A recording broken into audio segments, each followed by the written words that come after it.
Lesson 4.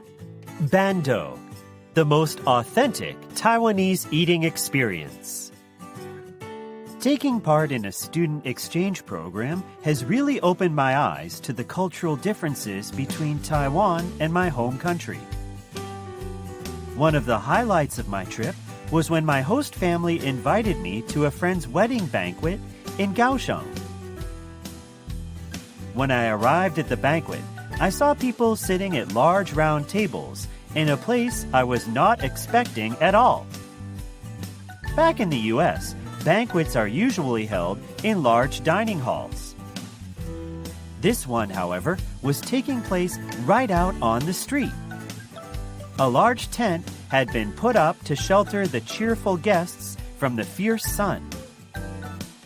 Although it occupied nearly half the street, none of the passing vehicles or pedestrians seemed to mind.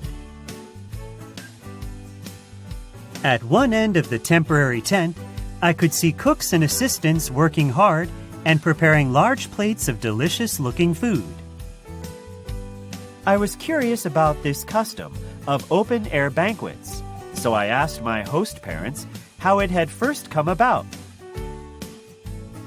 My host father explained that this kind of banquet, or bando in Taiwanese, originated in the countryside.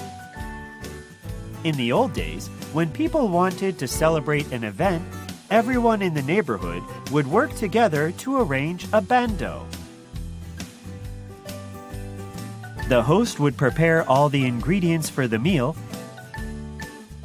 and neighbors would help out with the cooking or provide tables, chairs, and eating utensils.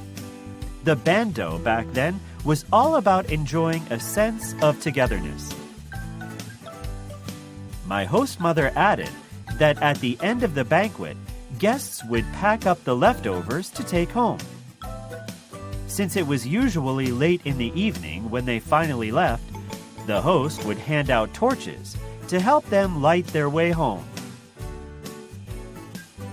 Older folks in Taiwan still remember seeing lines of people stroll home with torches and bags of food in their hands. Although some aspects of the bando have changed in modern times, the spirit of gathering together to have fun still remains. I am truly lucky to have had the opportunity to experience this awesome event. It is one thing I'll surely share with all my friends and family members when they ask me about my time in Taiwan.